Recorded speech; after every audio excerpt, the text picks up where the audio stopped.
हम अवश्य आपका सहयोग करेंगे। क्या सहयोग चाहिए? बोले सहयोग यही चाहिए, राम लक्ष्मण का कटा हुआ मस्तक, यही चाहिए। राम लक्ष्मण की मृत्यु, और इसके अतिरिक्त और कुछ नहीं चाहता। और देख लो, शत्रु को सामान्य मत समझना।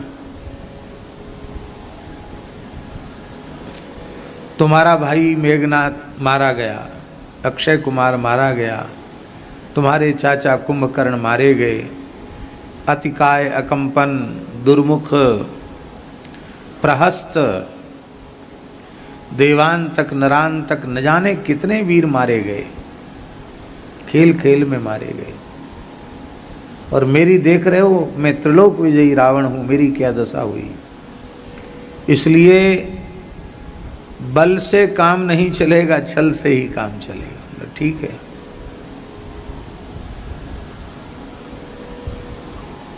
तो इसने कहा ठीक है। अब ये दोनों भाई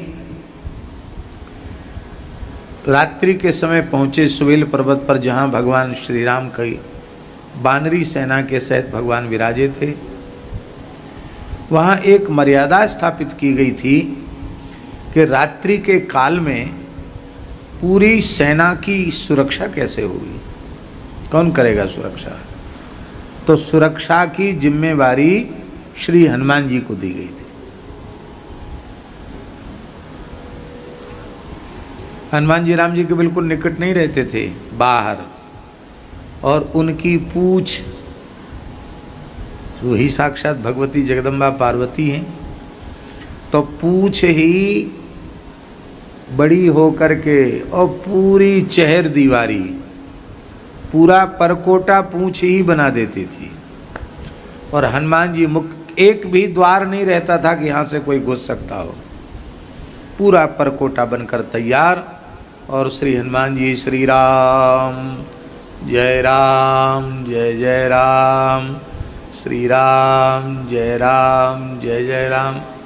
चौकीदार कहते हैं जागते रहो, जागते रहो।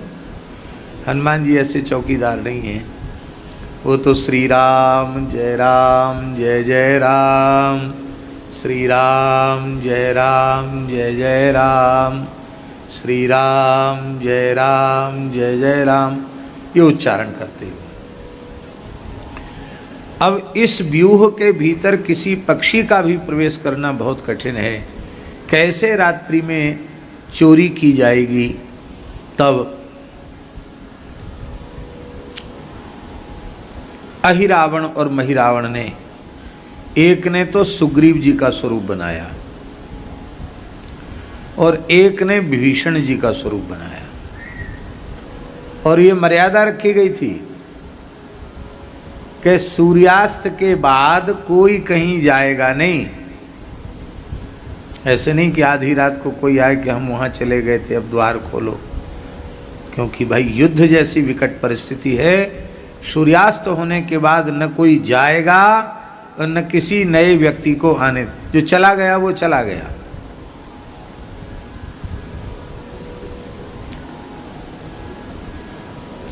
अब सुग्रीव जी और विभीषण जी तो प्रभु के निकट हैं, और अहिरावण महिरावण ही सुग्रीव और विभीषण का वेश धारण करके आए और हनुमान जी से जय सिया राम किया।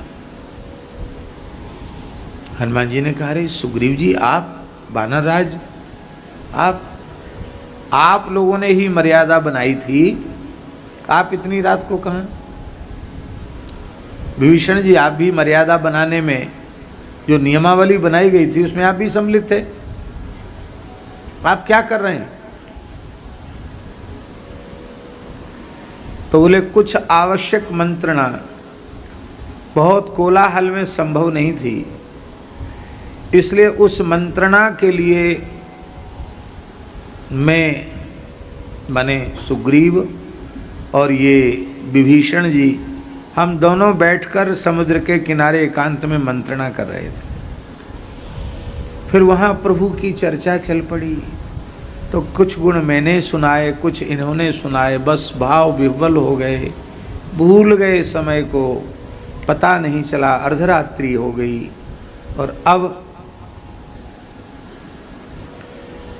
हमको प्रभु की सन्निधि प्राप्त कराओ। ज्ञानी नाम अग्रगण्यम बुद्धिमताम वरिष्ठम, श्री हनुमान जी महाराज भी झांसे में आ गए। और हनुमान जी ने ये विचार नहीं किया कि पता तो करें कि असली सुग्रीव और असली विभीषण भीतर हैं कि नहीं। अब स्वाभाविक है ना, आप लोग समझ सकते हैं इस बात को कि वानरराज सुग्रीव और राम जी ने जिन्हें लंकेश बनाया वो विभीषण, इतने महत्वपूर्ण व्यक्तित्व सामने खड़े हों तो हनुमान जी कैसे मना करें। तो हनुमान जी ने कहा कि देखिए ये है तो अनुचित, लेकिन अब आप बड़े लोग हो, आपसे हम क्या कहें, आप जाइए। भीतर प्रवेश करा दिया।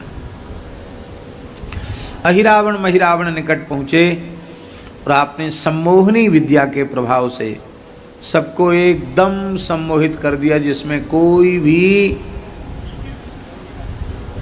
सावधान न रहे, चैतन्य न रहे, सब सम्मोहन में प्रसुप्त हो गए। प्रभु की लीला है, भक्तों के उत्कर्ष को बढ़ाने के लिए ठाकुर जी भी उस सम्मोहन विद्या सो तो रहे थे, और लक्ष्मण जी, उनके ऊपर निद्रा का प्रभाव तो नहीं होता पर मंत्र का प्रभाव हो गया, वो भी सम्मोहित हो गए।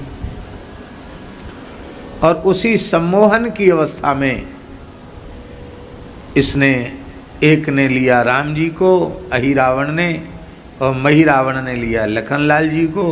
दोनों ही पातालपुरी में प्रविष्ट हो गए। अब लंका जैसी बात तो है नहीं कि दिन चढ़े तक लोग सोते हों, ये तो राम जी के परिकर हैं। ब्रह्म वेला में ही प्रातः स्मरामि रघुनाथ मुखारविंदम, मंदस्मितम मधुरभासि विशाल भालम, कर्णावलंबि चलकुंडल शोभिगंडम, कर्णांत दीर्घ नयनम नयनाभिरामम।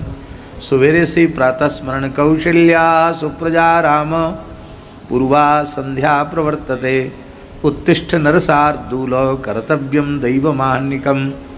ये सब शुरू हो गया, कीर्तन शुरू हो गया, नाम जप शुरू हो गया, लेकिन देखें तो मध्य में सरकार गायब। श्री राम जी का भी दर्शन नहीं हो रहा है और श्री लक्ष्मण जी का भी दर्शन नहीं हो रहा है। अब तो हाहाकार मच गया, कहाँ गए कहाँ गए कहाँ गए। हनुमान जी से कहा कि अरे ये हुआ क्या। हनुमान जी ने कहा विभीषण जी और सुग्रीव जी रात को आए थे। विभीषण जी सुग्रीव जी ने कहा हम तो प्रभु के निकट ही थे, हम तो कहीं गए नहीं। इसका मतलब है कि श्री राम लक्ष्मण का अपहरण हो गया। ये कैसे हो गया। हम लोग तब विभीषण जी ने ध्यान किया और बोले प्रभु हम जानते हैं कैसे हुआ। कहना आप हैं स्वयं रुद्र अवतार, आपकी जय हो जय हो जय हो। अंजनी पुत्र पवन सुत वीर, आपकी जय हो जय हो जय हो। तो त्रसरेणु के रूप में श्री हनुमान जी महाराज गए और यहाँ तो गुड़हल का फूल नहीं है, चलो ये यही सही, ये गुलाब का फूल है। आप थोड़ी देर के लिए मान लें कि ये गुड़हल का फूल है। और गुड़हल के फूल में त्रिश्रेणु बनकर झरोखे से भीतर गए और गुड़हल के फूल के भीतर बैठ गए। इतने सूक्ष्म रूप में गुड़हल के फूल के भीतर बैठ गए हनुमान जी। और ये तो गुड़हल का रंग कैसा होता है, लाल। और हनुमान जी कैसे हैं, लाल देह लालील से अरुधरो लाल लंगूर, वज्रदेह दानव दलन, जय जय जय कपिसूर। पता ही नहीं चला कि हनुमान जी हैं कौन हैं। और देवी की पूजा आरंभ हुई। अभिषेक हुआ, पूजा हुई।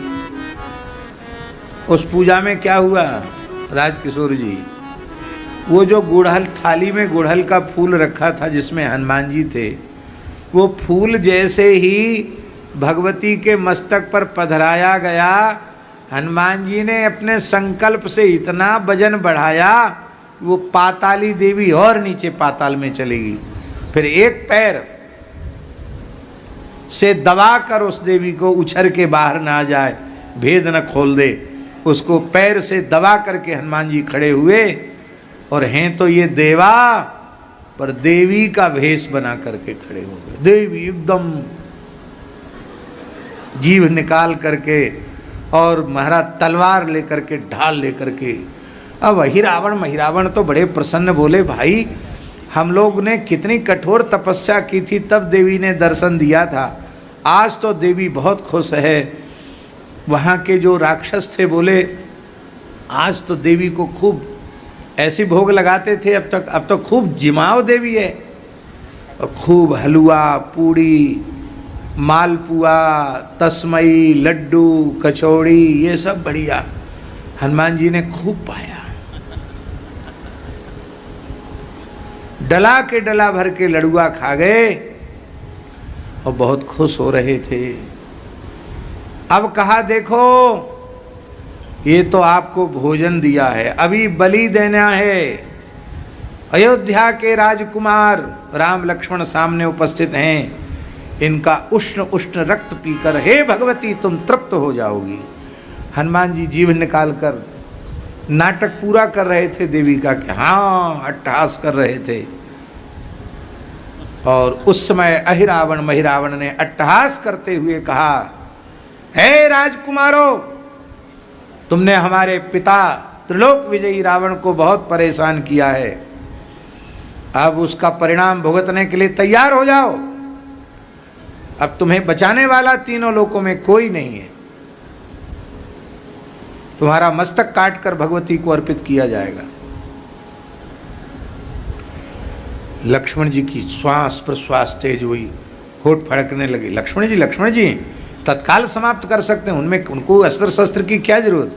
अच्छा राम जी को भी क्या आवश्यकता, पर लीलाधर की लीला है।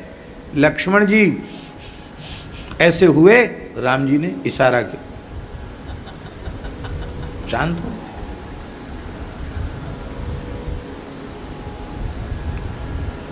लक्ष्मण जी ने फिर आंखों के इशारे से पूछा, अरे सरकार क्या कर रहे हो आप।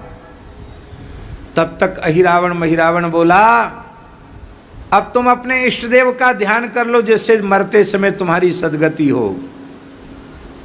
अपने इष्ट देव का आखिरी में ध्यान कर लो। तो श्री राम जी धीरे से मुस्कुराए, लक्ष्मण जी को आंखों के इशारे से कहा, ध्यान नहीं, दर्शन कर लो इष्ट देव का। बोलो भक्तवत्सल भगवान की। भक्त इष्ट अति व्यास के। आहा, हनुमान जी के इष्ट श्री राम जी हैं और श्री राम जी के इष्ट श्री हनुमान जी। आप कहेंगे आप मनमाने ढंग से करें, हनुमान जी के इष्ट राम जी। बोले हाँ, हनुमान जी शिव जी में भेद है नहीं, तो शिव जी इष्ट हैं कि नहीं, तो हनुमान जी इष्ट कह दिया तो क्या गड़बड़ है। और दूसरा प्रमाण श्रीमद् भगवद गीता में, इन बच्चियों को तो याद है गीता जी, इष्टोसी में सखा चेती, गीता जी में है कि नहीं। भगवान कहते इष्टोसी में, तुम मेरे इष्ट हो। अर्जुन को इष्ट कह रहे हैं, अब मेरे सखा हो, इष्ट कह रहे हैं भगवान खुद। लक्ष्मण जी इशारा समझ गए, ये देवी भी तो गई नीचे, ये देवा हैं। सिर झुकाओ देवी के सामने। दोनों ने सिर झुकाए। जैसे ही खड्ग उठाया, देवी ने तत्काल हाथ पकड़ लिया और उसी खड्ग से अहिरावण महिरावण का बलि कर दिया, हाथ पकड़ लिया। भयंकर युद्ध हुआ, सबको समाप्त कर दिया। ये लीला क्यों की राम जी ने? कि संकट मोचन, हमारे भी संकट मोचन श्री हनुमान जी हैं। इसलिए समझ गए? नहीं समझे? राम जी को परेशान मत करो। जिनको संकट मोचन का पद भगवान ने दे दिया है, कभी कोई तकलीफ आवे, कष्ट आवे तो सीधे हनुमान जी से कह दो। राम जी को क्यों परेशान करना? इनको परेशान मत करो, क्योंकि साधु संत के तुम रखवारे, असुर निकंदन राम दुलारे। साधु संत की तुम रखवारे, असुर निकंदन राम दुलारे। संकट कटे मिटे सब पीरा, जो सुमिरे हनुमत बलवीरा। संकट कटे मिटे सब पीरा, जो सुमिरे हनुमत बलवीरा। हनुमान जी, हनुमान जी। हमारे पूज्य गुरुदेव भक्तमाली जी कहते थे कि साधुता और सज्जनता आ जाए तो बिना हनुमान चालीसा पाठ के हनुमान जी रक्षा कर लेंगे। और हनुमान चालीसा के 100 पाठ करो, पर अपनी दुष्टता उद्दंडता को न छोड़ो, राक्षसीपना बना रहे, तो हनुमान चालीसा पढ़ने के बाद भी हनुमान जी बचाने नहीं आएंगे। ऐसा भाव एक बार पूज्य महाराज जी के मुखारविंद से सुना था। हम लोगों के जीवन में सज्जनता साधुता आवे, कब हो कहो यही रही न रहूंगो। श्री रघुनाथ कृपालु कृपाते संत स्वभाव गहूंगो। हे प्रभु कृपा करें, संत स्वभाव आ जाए। तो महाराज जी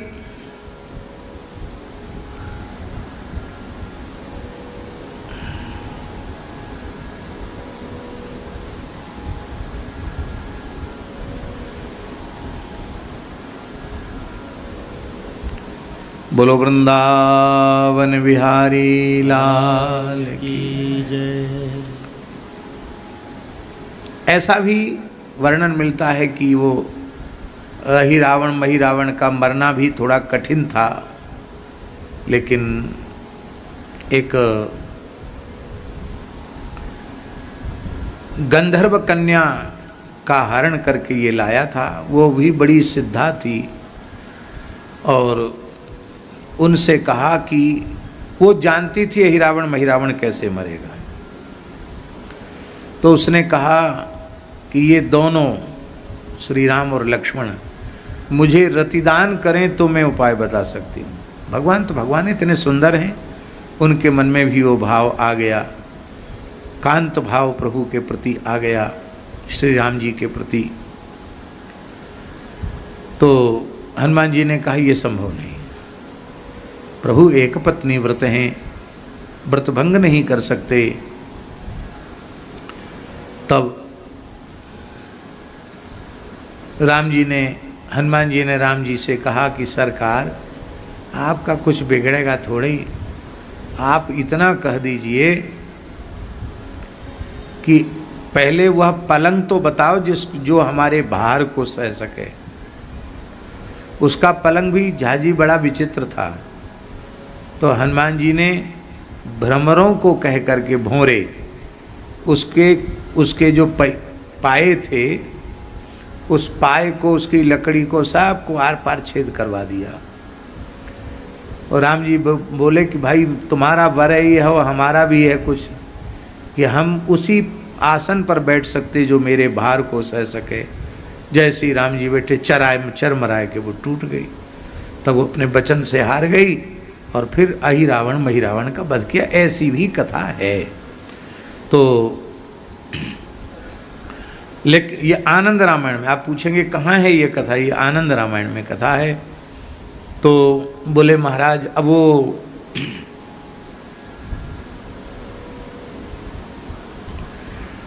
गांधर्वी बोली कि मेरा तो आपके प्रति कांत भाव जग गया और आपने उसकी पूर्ति की नहीं, मैं जल रही हूं, आप पूर्ति कीजिए। तब प्रभु ने मुस्कुरा कर कहा, कृष्णावतार में तुम मेरे प्रिय भक्त जाम्बवान की पुत्री जाम्बवती बनोगी हे देवी, और उस समय मैं तुम्हें अपनी पटरानी के रूप में स्वीकार करूंगा। बोलो भक्त वत्सल भगवान की जय। तो उसके इस भाव की पूर्ति कृष्णावतार में हुई। दूसरी एक बात है कि ये जाम्बवती ब्रह्मलक्ष्मी है, ब्रह्मलोक की लक्ष्मी ही, ये अष्टलोकों की लक्ष्मी ही, अष्टलक्ष्मी ही अष्टपट्टरानी है, ऐसा समझना चाहिए। ऐसा भी वर्णन मिलता है। और फिर भगवान ने हनुमान जी ने, राम जी ने कहा कि मैं मकरध्वज को ही यहाँ का राजा बनाना चाहता हूँ। तो उस पातालपुरी का राजा मकरध्वज को श्री रघुनाथ जी ने, लक्ष्मण जी ने तिलक किया, हनुमान जी ने मंत्र पाठ किए और उनको राजा बना दिया।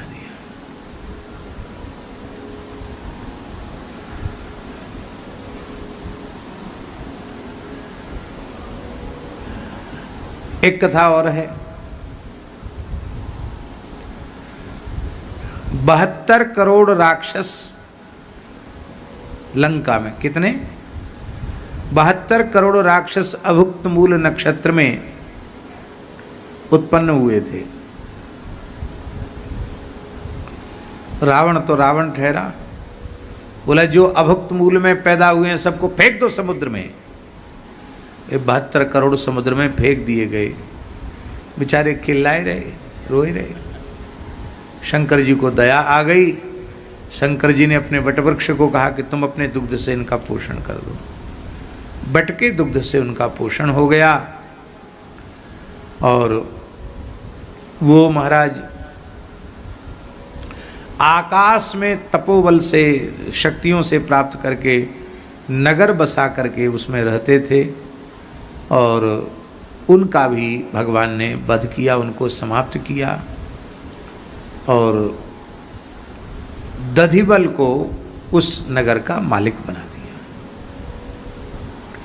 एक और रावण का पुत्र था, उसका नाम था भस्माक्ष। भस्मासुर तो सबने सुना है, भस्माक्ष पहली बार सुन रहे होंगे। भस्मासुर ने वर मांगा था कि मैं जिसके सिर पे हाथ रख दूं वो भस्म हो जाए। भोले बाबा की सिर पे हाथ रखने दौड़ा, उन्हीं से वर मांगा, उन्हीं के सिर पे हाथ रखने दौड़ा।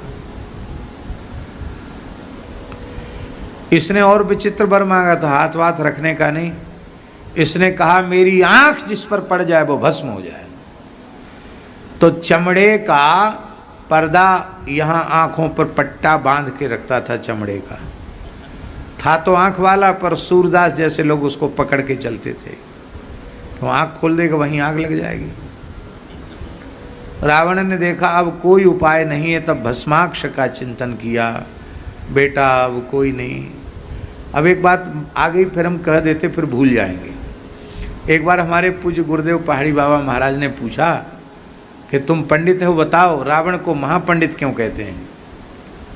तो हमने कहा कि वो विद्वान था, शिव तांडव स्तोत्र उसकी पांडित्य का प्रमाण है। ज्योतिष के भी रावण संहिता नामक एक ज्योतिष का ग्रंथ भी उसने लिखा है, तंत्र का भी ग्रंथ लिखा है, और सुनते हैं कि वेदों का बड़ा पंडित था। सुनी हुई बात है। बोले तुम्हारे उत्तर से हम संतुष्ट नहीं हैं। तो महाराज जी गलती हो गई, आप बताएं। तो बोले पंडित किसको कहते हैं? महाराज जी ने बोला पंडितो बंध मोक्षविद, बंधन और मोक्ष के रहस्य को समझे वो पंडित। बंधन से मुक्त होकर ऐसा साधन कर ले कि स्वयं मुक्त हो जाए वो पंडित, और जो अपने कुटुंब खानदान के सहित मुक्त हो जाए वो महापंडित। तो बोले अकेले मुक्त होने वाले तो बहुत पंडित पैदा हुए, पर इसने पूरे कुटुंब खानदान को भी राम जी के पास पहुंचा दिया, साकेत पहुंचा दिया, इसलिए रावण महापंडित। बताओ ये बात कहीं किसी से सुनने को मिली? महात्माओं का चिंतन कितना विलक्षण होता है। हम तो कई बार सोचते हैं कि महापुरुषों का चिंतन कैसा होता है। कहते तो हैं कि जहाँ न जाए रवि वहाँ पहुँचे कवि, पर हम कहते जहाँ कवि रवि दोनों न पहुँचे वहाँ महात्मा पहुँच जाते हैं। बोलो वृंदावन बिहारी की जय। भस्माक्ष आ गया, ओ विशाल पहाड़ जैसा काला काला कज्जल का पहाड़ हो। सब बंदर भालू बड़े कौतूहल में किए, चमड़ा बांधे हुए आंख के ऊपर, क्या बात है। विभीषण ने कहा महाराज ये हमारा भतीजा है भस्माक्ष, जिसको देख दे वही भस्म हो जाएगा, इसको कुछ नहीं करना है, बस ऐसा पट्टा उखाड़ कर ऐसे करेगा। तो हनुमान जी से कहा तुमने तो लंका में आग लगाई, इतना सब हुआ, इसको कुछ नहीं करना पड़ेगा, सब जल के खाक। लगाओ जुक्ति कैसे? बोले बंदर भालुओं को भेज दो इसके सामने और सबकी पूंछ में एक एक दर्पण बांध दो। जैसे ही ससुरा पट्टा खोले तो पीछे की तरफ मुड़ के ऐसे पूंछ दिखा देना, तो हजारों दर्पण ही उसको दिखाई पड़ेंगे। तो अपना मुंह देख के जिस पे दृष्टि पड़ी, अपने पर ही उसकी दृष्टि पड़ी और वो भस्म हो गया खुद ही। समझ में आ गई बात? नहीं है। पूंछ में शीशा बांध दिया, अब ऐसे घुमा के पीठ खड़ा हो गया, एक सब बंदर खड़े हो गए और ऐसे दर्पण, वो उसके सामने कोई है नहीं दर्पणों के अलावा, उसे पता नहीं था। उसने जैसे ही पट्टा खोला अपना ही स्वरूप देखा और भस्म हो गया। बोलो असुर निकंदन भगवान की। इसी को कहते हैं बुद्धिर यस्य बलम तस्य, जिसको बुद्धि है उसी को बल है। खाली बल से काम नहीं चलता है, बुद्धि भी होनी चाहिए।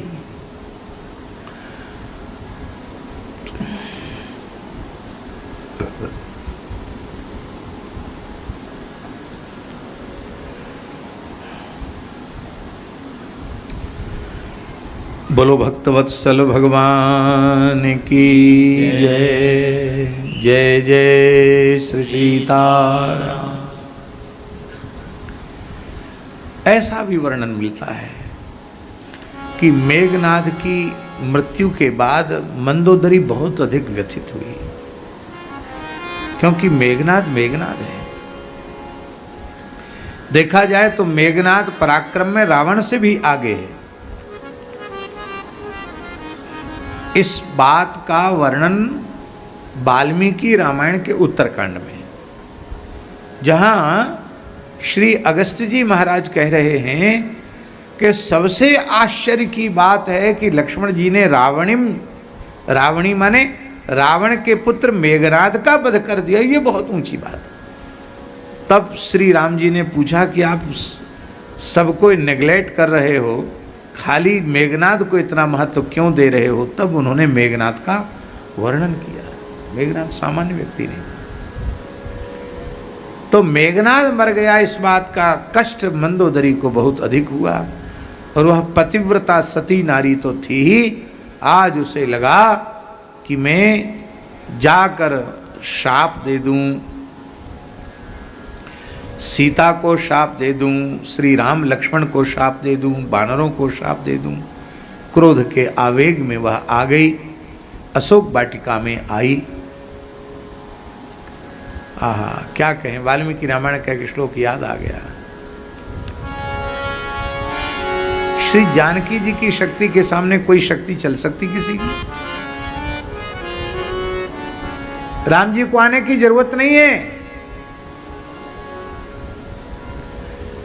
क्या वचन है श्री जानकी जी के वाल्मीकि रामायण में? श्लोक लिखने योग्य। असंदेशात्तु रामस्य असंदेशात्तु रामस्य तपसश्चानुपालनात्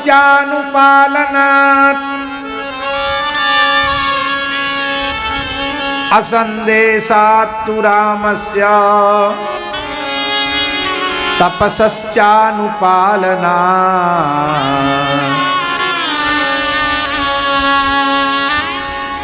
न त्वां हन्मि दशग्रीवा भस्म भस्मार्ह तेजसा। राम जी ने इशारा नहीं किया, अब मैं तप कर रही हूं। तपस्वी को क्रोध नहीं करना चाहिए, नहीं तो मुझे कुछ करने की जरूरत नहीं है, तेरे सहित तेरी पूरी लंका को मैं जलाकर खाक कर दूंगी। भस्म भस्मार्ह तेजसा। पर धन्य है श्री रघुनाथ जी की प्राण वल्लभा है ना, उन्होंने कहा माता आप क्रोध का त्याग कर दें। व्यक्ति को क्रोध के आवेग में आकर कभी नीति धर्म सत्य न्याय इसके पक्ष का त्याग नहीं करना चाहिए, कभी त्याग नहीं करना चाहिए। हमेशा धर्म के पक्ष में सत्य के पक्ष में रहना चाहिए। आप क्रोध कर रही हैं, मेरा अपराध बताओ। आप क्रोध कर रही, मेरे प्रभु का अपराध बताओ, लक्ष्मण जी का अपराध बताओ, और अपने पति और पुत्र के द्वारा किए गए अपराधों को देखो, तो क्या आपका क्रोध करना उचित है?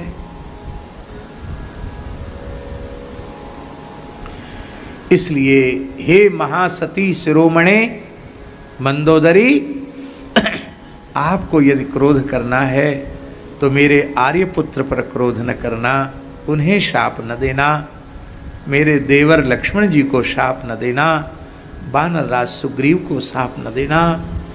मैं ही संपूर्ण अपराध की जड़ हूँ, तुम मुझे भस्म कर दो, सब लड़ाई बंद हो जाएगी। इतना सुनते ही मंदोदरी रोने लगी और मंदोदरी ने अपना मस्तक पृथ्वी पर रख दिया। हे महासती भगवती, आज तुमने हमको महापाप से बचा लिया। मंदोदरी का हृदय शीतल हो गया, पश्चाताप से भर गया, और मंदोदरी ने कहा हे परम करुणामयी स्वभाव की श्री किशोरी जी, हे जानकी जी, एक मेघनाथ नहीं, आपके इस करुणामय स्वभाव पर, आपके इस अपूर्व शील गुण पर कोटि कोटि पुत्र मेघनाद न्यौछावर हैं। ऐसा कहकर के मंदोदरी ने कहा कि मैं तुम्हारे पति को विजयी होने का और तुम्हें विजयी होने का आशीर्वाद देती हूँ, और मैं अब कहती हूँ कि यदि मैंने मनवाणी क्रिया से पातिव्रत धर्म का पालन किया हो तो तुम सदा सौभाग्यवती रहो, तुम्हारा सुहाग अचल हो और तुम अपने स्वामी की अंक शीघ्र प्राप्त करोगी। ऐसा कहकर के जो शाप देने गई थी वो किशोरी जी के स्वभाव से पानी पानी हो करके और आशीर्वाद देकर चली आई। राम जी का चरित्र, किशोरी जी का चरित्र क्या कहना, कितना रामायणों में कितना लिखा है, कोई ठिकाना नहीं है। बोलो भक्तवत्सल भगवान की जय। कल ये 2-3 कथाएं छूट गई थी और महत्वपूर्ण है कि नहीं, इसलिए हमने उनका संक्षिप्त स्मरण कर लिया।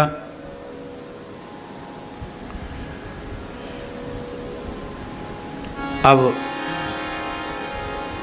रावण वध के बाद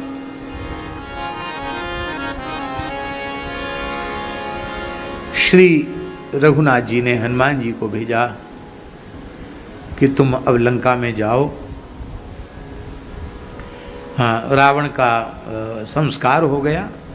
भगवान ने कहा मरणांतानि वैराणी निर्वृत्तम न प्रयोजनम, वाल्मीकि रामायण की पंक्ति है। वैर जो हैं वो तब तक होते हैं जब तक व्यक्ति जीवित है। मरने के बाद कोई यदि वैर मानता है तो वो बहुत बड़ा मूर्ख है। ये सज्जन पुरुष का काम नहीं। मरने के बाद कोई किसी का शत्रु नहीं, अब मित्र भी नहीं। मरने के बाद मर गया, शत्रुता मित्रता तभी तक है जब तक देह का संबंध है।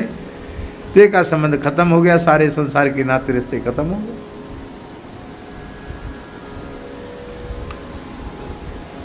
बहुत से लोग ऐसे होते हैं जो बैर को मरने के बाद भी नहीं छोड़ते हैं, और मरते मरते भी कहे जाते हैं अपने बच्चों से।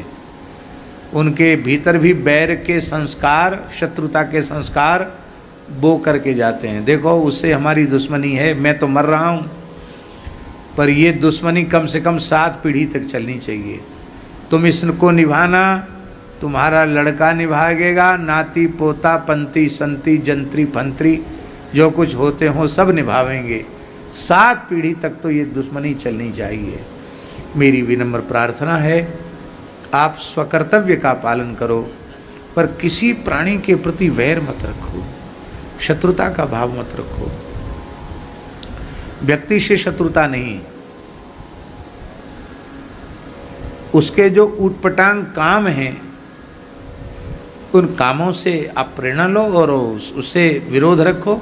व्यक्ति से क्या विरोध है? व्यक्ति से कोई विरोध नहीं। आज देश के प्रधानमंत्री, मुख्यमंत्री सब बढ़िया से बढ़िया काम कर रहे हैं, तो पूरी दुनिया में उनकी जय जयकार हो रही है।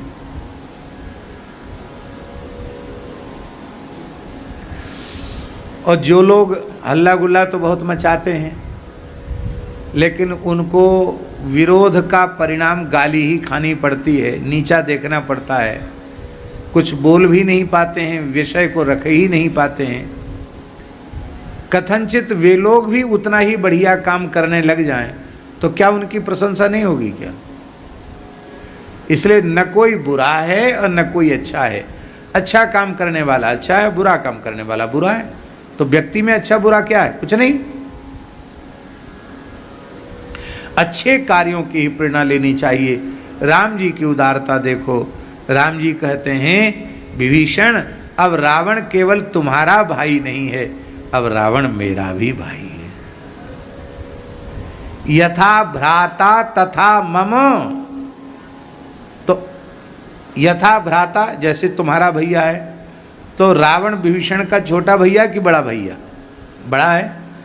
तो यहाँ संकेत ये है कि राम जी उसको अब भी अपना बड़ा भाई कह रहे हैं। रावण छोटा भाई नहीं, तुम्हारा बड़ा भाई है, और तुम मेरे मित्र हो, तो रावण भी मेरा बड़ा भाई है। और विधिवत उसका राजकीय सम्मान के सहित उसकी अंत्येष्टि होनी चाहिए, क्योंकि वीर शूरवीर तो था ही। ये राम जी का औदार्य है।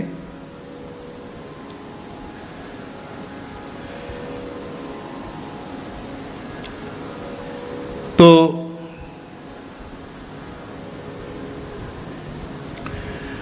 रावण वध के पश्चात, रावण की अंत्येष्टि के पश्चात राम जी ने हनुमान जी को भेजा, और श्री जानकी जी ने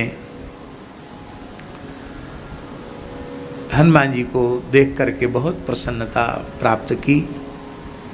स्वामी की विजय का समाचार सुना, माता जी बहुत हर्षित हुई और उन्होंने कहा कि इसी वेशभूषा में मैं राम जी के पास चलना चाहती हूँ। पर कहा नहीं, प्रभु की आज्ञा माननी चाहिए। आप सुंदर स्नान करें, सुंदर वस्त्र धारण करें और तब प्रभु की सन्निधि में पधारें। हनुमान जी मैं बहुत प्रसन्न हूँ, तुमने यह शुभ संदेश सुनाया है। मेरे पास इसमें कोई वस्तु तो है नहीं, मैं क्या दूँ तुमको? कुछ उपहार देना चाहती हूँ। तो हनुमान जी ने कहा, माता जी आप यदि उपहार देना चाहती हैं तो इन दुष्ट राक्षसियों को घसीट घसीट के मारने की आज्ञा दे दीजिए। क्यों? कहते जब हम आपका संदेश राम जी की मुद्रिका लेकर आए थे, ये लगातार तुम्हें सताई जा रही थी, और रावण मर गया फिर भी एक क्रूर कर्मा अभी भी सताई जा रही है, ये बड़ी दुष्टा है, इनको मारूंगा। तब श्री किशोरी जी ने कहा, पापा नाम्बा शुभा नाम्बा बधारहाणाम प्लवंगम कार्यम कारुण्यमार्येण न कश्चिन्नापराध्यति। ये श्री जानकी जी का चरम मंत्र है श्रीमद् वाल्मीकि रामायण में। राम जी का चरम मंत्र कौन है जानते हैं? सकृत एव प्रपन्नाय तवास्मीति च याचते अभयम सर्वभूतेभ्यो ददाम्येतद् व्रतम मम। सकृत एव, एक बार आकर के कोई हमसे प्रार्थना करता है तब अस्मि, मैं तुम्हारा हूँ, इति च याचते, तो अभयम सर्व। इतना बड़ा बंदर कहाँ चला गया? कलंदर था पूरा, कहाँ गया? बोले उसको पकड़ के कुंभकर्ण खा गया और वो पच गया कुंभकर्ण को, इसलिए बेचारा बाहर आ ही नहीं, उसकी हड्डी पसली कुछ भी बाहर नहीं आया। वो तो गया, कहाँ गया? बोले परलोक चला गया। तब श्री रघुनाथ जी ने कहा कि हनुमान जी जाओ उसको भी पकड़ के लाओ। बोलो भक्तवत्सल भगवान की। यमराज के यहाँ से पकड़ के उसको भी ले आए। इस तरह से एक भी नहीं, राम जी की सेना में एक भी ऐसा नहीं हुआ जिसको खरोंच का चिन्ह भी रह गया हो। सबके सब स्वस्थ और प्रसन्न हो गए। ये राम जी की करुणा है। बोलो भक्तवत्सल भगवान की जय। और सब बंदर भालुओं को रत्न राशि दी गई, लेकिन वस्तुतः श्री राम रत्न जिनके सामने हो उनका रत्नों के प्रति आकर्षण क्या होगा। और विभीषण जी का बहुत दिव्य प्रेम सबने देखा। विभीषण जी ने कहा भगवान आपकी वनवास की अवधि तो पूरी ही होने वाली है, आप अब पधारें लंका, आपकी चरण रस से लंका पवित्र होनी चाहिए। इतना सुनते ही राम जी रोने लग गए। मेरो पल पल युग समझावे भैया भरत बिना। मेरो पल पल युग समझावे भैया भरत बिना। मेरी बिगड़ी कौन बनावे भैया भरत बिना। मेरी बिगड़ी कौन बनावे भैया भरत बिना। दिन तक तुम 14 वर्ष तक तुमने निद्रा का सर्वथा त्याग किया, अब जाकर सुखपूर्वक शयन करो। और हमने तुमको बहुत कष्ट दिया, हमेशा बड़े भाई का रुआब गांठते रहे, तुम्हारे ऊपर चलाते रहे, और सब कुछ तुमने श्रद्धा पूर्वक स्वीकार किया। कोई बात नहीं, अब अगली जो लीला होगी कृष्णावतार में, तो अब तुम्हें अनुज बनाकर नहीं, अब मैं तुम्हें अग्रज बनाकर ले चलूँगा। और लक्ष्मण जी की सेवा से प्रसन्न होकर वो महाराज जी दाऊ दादा के चरण दबाते हैं श्री कृष्ण। ये यथा माम प्रपद्यन्ते तांस तथैव भजाम्य हम। प्रभु ने कहा कि बड़ा भाई बनाकर तुमने हमारी सेवा, हम भी खूब लाड़ प्यार से सेवा करेंगे तुम्हारी। बोलो भक्तवत्सल भगवान की जय। श्री राम जी का आचरण ऋषियों के जैसे था। वे कहने के राजा थे, वस्तुतः वे महान ऋषि ही थे। राम जी ऋषि ही हैं। राम जी 7 द्वीप 9 खंड की संपूर्ण पृथ्वी पर श्री राम राज्य था। हम राज्याभिषेक में सबको सब कुछ मिला ना, हम लोग भी यही मांगते हैं श्री राम राजा सरकार से कि हे प्रभु, पहला तो बधाई में, राम राज्याभिषेक की बधाई में हम लोगों को यह दीजिए कि संपूर्ण पृथ्वी पर वेद लक्षणा भारतीय देसी गोवंश का आदर हो। एक भी गाय की रक्त की बूंद पूरे धरती के किसी कोने में न गिरे। और दूसरा वर मांगते हैं कि केवल भारत में राम राज्य नहीं, सारी धरती पर राम राज्य स्थापित हो। भारतीय सनातन संस्कृति का ध्वज पूरे विश्व में फहरा जाए। और इस प्रकार की भूमिका भगवत कृपा से बन रही है कि जरूर ऐसा ही होगा और होना चाहिए। बोलो भक्तवत्सल भगवान की जय। तो राम जी के दरबार में क्या क्या होता था उनके राज्य में, ये कथा आप लोग मूल शुक रामायण के सुनने के समय सुन चुके हैं कि वन पर्वत ये भी मनुष्यों से संवाद करते थे राम जी के राज्य में। और सर्वे काम दुघा आसन, सब कुछ कामनाओं की पूर्ति करने वाले पर्वत, नदियाँ, समुद्र, जो चाहो सब में काम पूर्णत्व आ गया था। सब कामधेनु के समान हो गए थे। न किसी को आधि थी, न किसी को व्याधि थी। मृत्युश्चा निश्चिताम नासीत, बिना इच्छा के कोई मरता नहीं था। ऐसी अद्भुत श्री राम राज्य की परिकल्पना, राम राज्य के जैसा राम राज्य ही था, थे ऐसा राम जी का राज्य था। एक राम भक्त राजा था, एक राम जी का भक्त राजा था। उसकी जब न्यायशाला खुलती थी, दरबार खुलता था, जहाँ बैठकर वो न्याय करता था राजा, वहाँ कचहरी खुलते ही 3 कबूतर आकर के, आओ स्वामी सुमेधानंद जी आओ पधारो,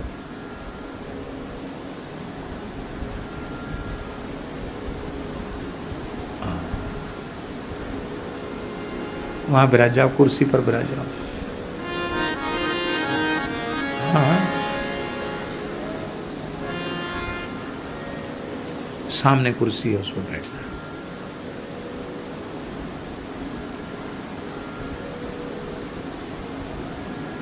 हाँ ऊपर बैठ जाए, कोई बात नहीं, बैठ बैठ।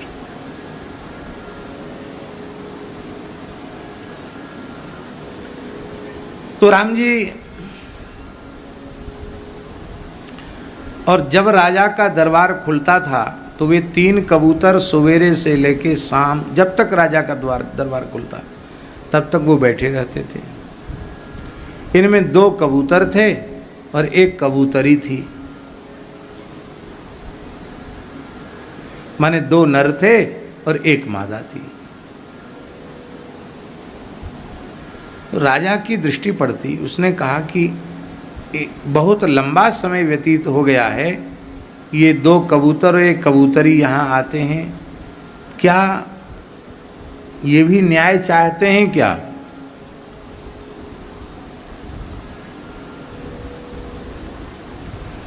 इसका क्या कारण है?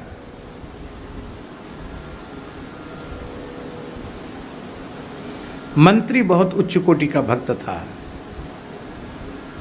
वो एक प्रकार से दिव्य शक्तियां उसके पास थी, मंत्री के पास। यथा राजा तथा प्रजा, राजा भक्त था, मंत्री भी भक्त था। मंत्री ने थोड़ा ध्यान किया और बोला, महाराज ये भी आपके दरबार में न्याय के लिए आते हैं। कबूतरी है 1 और कबूतर हैं 2, ये दोनों ही झगड़ा करते हैं कि ये कबूतरी हमारी पत्नी है, इसलिए फैसला के लिए आते हैं। तो राजा ने कहा, भी इनका फैसला कैसे करें हम? तो मंत्री ने कहा, राम जी की शपथ तो पशु पक्षी भी मानते हैं, तो अभी न्याय होगा। बोले, तुम्हें राम जी की सौगंध है, जो वस्तुतः इस कबूतरी का पति हो वही कल यहां आवे, तुम्हें राम जी की सौगंध है। तो महाराज जो नकली पति बना था उसने सोचा कि शपथ राम जी की दिवाई है, यदि मैं आ गया तो मेरा तो मस्तक फट जाएगा। मृत्यु के डर के मारे जो नकली पति बनने का दावा कर रहा था वो नहीं आया, और असली जो कबूतर कबूतरी है वो आ गए। ये न्याय, राम जी के नाम का प्रताप ऐसा है। बोलो भक्तवत्सल भगवान की जय।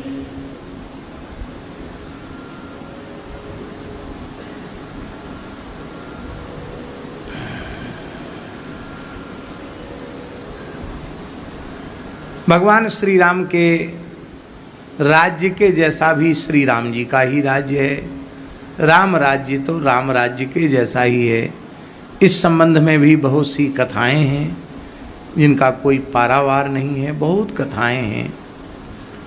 श्री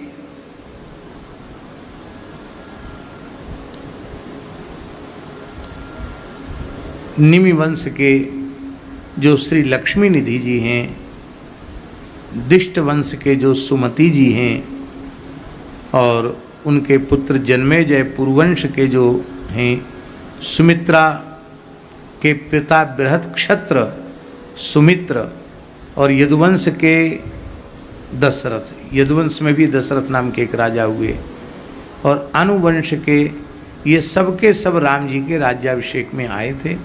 बहुत लंबे समय तक रहे। केकय वंश के राम जी के, भरत जी के मामा युधाजित भी आए थे। उन सबको राम जी ने कृतज्ञता पूर्वक सबको विदा कर दिया, और इसके बाद काशी नरेश को भी विदा कर दिया।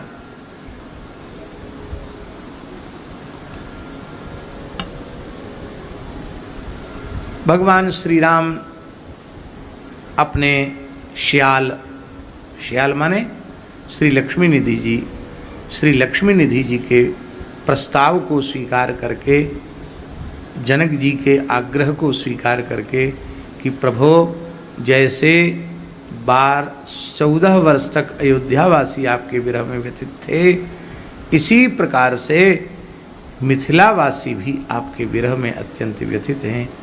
आप चारों जुगल जोड़ी सरकार फिर से मिथिला पधार करके विवाहोत्सव जैसा आनंद फिर से प्रदान करें।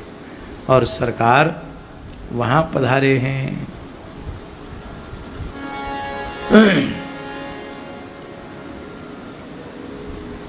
इसमें भी एक कथा महाराज जी ने हमारे भक्तमाल में लिखी है कि बंदर भी सब कहने लगे कि हमने ननिहाल नहीं देखी, हम भी चलेंगे। राम जी बोले वहाँ बात बात पर तो गारी पड़ती है, और तुम लोग कुछ ना कुछ चंचलता दिखाओगे तो और ज़्यादा गालियाँ खानी पड़ेगी। तुम लोग यहीं रहो, तुम लोग, हम लौट के आ जाएंगे, यहीं रहो तुम सब। बंदरों को मना कर दिया। बानर बेचारे बड़े उदास बैठे थे। जामवंती ने पूछा, कहो बानरों तुम सब उदास क्यों हो? कहा, आप ही बड़े बूढ़े नेताजी हैं, आप ही हमारा समाधान कर सकते हैं। सरकार ने तो मना कर दिया कि तुम मिथिला नहीं चल सकते, जनकपुर नहीं जा सकते, आपकी कृपा हो जाए तो। हाँ प्रभु, मेरे प्रस्ताव को कभी ठुकराते नहीं हैं, निश्चिंत हो जाओ, क्योंकि मुझे भी तो चलने की इच्छा है। जामवंत जी पधारे। राम जी विराजे अपने महल में। जामवंत जी को आता देखकर राम जी अपने आसन से उठ के खड़े हो गए। कितना शील है राम जी का। वयोवृद्ध श्री जामवंत जी का पिता के जैसा आदर किया। कहिए ऋक्षराज, आप कैसे पधारे? प्रभो, मैं कुछ विनम्रता पूर्वक कहने आया हूँ, आप तो आज्ञा करें, आप बड़े हैं। बोले, आपने बानरों को मना क्यों कर दिया? हम भी चलेंगे, सब बंदर भी चलेंगे, सबकी ननिहाल देखने की इच्छा है।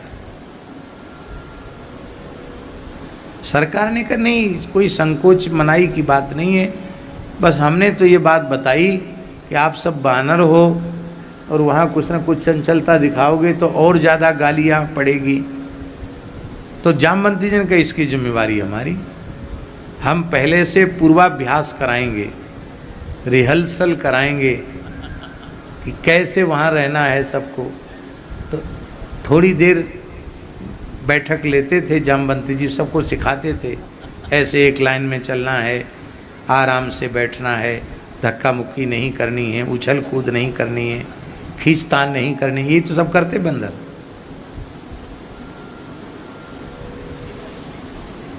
राम जी को बुला के दिखा भी दिया। बोले, हाँ महाराज, आपने बिल्कुल सबको प्रथम श्रेणी में उत्तीर्ण कर दिया है, आपने अच्छा किया। चलो सब जनकपुर पहुँचे।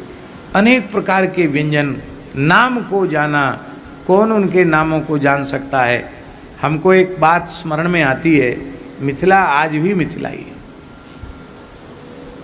बेनीपट्टी नाम सुना होगा आपने। बेनीपट्टी हम गए, गौड़ी परंपरा का स्थान है, बहुत दिव्य स्थान है। पूज्य बक्सर वाले मामा जी भी वहाँ बहुत काल रहे, और संतों का जमघट वहाँ रहता था बेनीपट्टी में। हम वहाँ गए, वहाँ बोले, महाराज मिथिला की जीवनार के अनुसार आपको प्रसाद पाना है। अब हम तो बैठे यहाँ झाजी, और विविध प्रकार के पकवान मिष्ठान व्यंजन वो वहाँ तक रखे। हम ऐसे घोंटू के बल पे हो जाएं और एक हाथ बीच में धर के आगे हाथ बढ़ावें तो आखिरी पात्र तक हमारा हाथ न पहुँचे। मैंने कि भाई ये 56 भोग कैसे लगा रहे हो, हम कैसे पाएंगे? बोले सरकार आप तो कहिएगा, इशारा कीजिएगा, हम लोग परोस परोस करके जिमाएंगे। ऐसा दिव्य महाप्रसाद, क्या कहना बात। कहीं कहीं का जो है वो पानी का ही प्रभाव होता है, वहाँ का मिथिला का जल तो क्या कहना है। हाँ दही चूड़ा क्या कहना, वहाँ की वस्तु वहीं के उसमें। महाराज जी हम सोचते थे कि हम इतना भात कैसे पाएंगे, पर आश्चर्य की बात है इतना भात पा गए, इतना भात पा गए, फिर भी हमारे मन में लगता था पेट भर गया पर मन नहीं भरा, कितने प्रेम से जिमाए। तो ये तो अभी की बात है, मुश्किल से 25-30 साल पुरानी बात होगी। और ये जो हम सुना रहे ये तो लाखों साल पुरानी है, साक्षात लीला हो रही है। तो सबको इतने व्यंजन परोसे गए और सब प्रेम से पा रहे थे। तब तक कटहल का साग, उसको देखा जामवंत जी ने, उसमें बीज तो होते ही है कटहल में, एक बीज को ऐसे दबाया तो छिलका तो हाथ में रह गया, बीज उछल गया ऊपर। जामवंत जी को तुरंत गुस्सा आ गया, कोई भी लंका का राक्षस हमारे हाथ में जो आ गया वो मसल दिया उसको हमने, वो हमारे चंगुल से कोई नहीं निकल पाया, और ये कटहर का बीज हमारे हाथ से कैसे निकल जाएगा। तो वो ऊपर उछल गया था, उसको ऐसे करके लपक कर उछले जैसे ही विभीषण श्री जामवंत जी महाराज, तो उन्होंने सबको समझा दिया था कि देखो तुमको कोई विधि आदि याद न रहे तो कोई चिंता मत करना, हमारी तरफ देखते रहना, हम जैसे करें वैसे करना। तो बंदरों ने कहा इतने नियम कानून बता दिए कि सब याद तो रहेंगे नहीं। जैसे जामवंत जी को उछलते देखा सब उछल कूद करने लग गए। बोलो भक्तवत्सल भगवान की जय। इस प्रकार से सरकार के आनंद को इन्होंने बढ़ाया। बोलो भक्तवत्सल भगवान की जय। तो विभीषण जी को भगवान ने लंका भेजा, लेकिन विभीषण जी की जो पत्नी है शर्मा देवी, उन्होंने लंका जाने से मना कर दिया। उन्होंने कहा मैं श्री किशोरी जी की सखी हूँ और इनकी ही श्रीअंग की सेवा में रहना चाहती हूँ। तब धन्य है विभीषण को। विभीषण ने कहा देवी मेरे मन में तो उरकच प्रथम वासना रही और हमको लंकेश बना दिया प्रभु ने, लेकिन तुम्हारा मन में कोई वासना नहीं सेवा को छोड़कर, इसलिए तुम प्रसन्न होकर सेवा करो। राम जी ने अब विभीषण की पत्नी शर्मा देवी को अयोध्या की दुर्गरक्षिका देवी बनाया है। पुराणों में लिखा है अयोध्या महात्म्य में, अयोध्या की जो दुर्गरक्षिका देवी हैं वो हैं शर्मा देवी, विभीषण की पत्नी। त्रिजटा को भी अपनी सखी बनाया श्री जानकी जी ने। और विभीषण के पुत्र मत्तगयंद जी, जिनको आजकल अयोध्या में मातगैण बाबा कहते हैं, ये मातगैण बाबा ये अयोध्या के कोतवाल साहब हैं। जैसे काशी के कोतवाल श्री काल भैरव जी हैं, ऐसे ही अयोध्या जी के कोतवाल श्री मत्तगयंद बाबा हैं। उनकी कृपा के बिना अयोध्या निवास नहीं मिलता। तो मत्तगयंद जी बोले हम भी नहीं जाएंगे। तब विभीषण जी ने अपने पुत्र को भी अयोध्यावास की आज्ञा दे दी। ऐसा अद्भुत चरित्र है। भगवान ने मत्तगयंद जी को अयोध्या का कोतवाल नियुक्त किया। आज भी अयोध्या के कोतवाल पद पर वो विराजमान है। बोलो मत्तगयंद बाबा की जय। जय जय श्री राधे। इस प्रकार से और आगे चलकर भगवान ने अपने रंगनाथ स्वरूप को भी विभीषण जी को ही दे दिया, जो आज भी दक्षिण भारत में कावेरी के तट पर विराजमान है।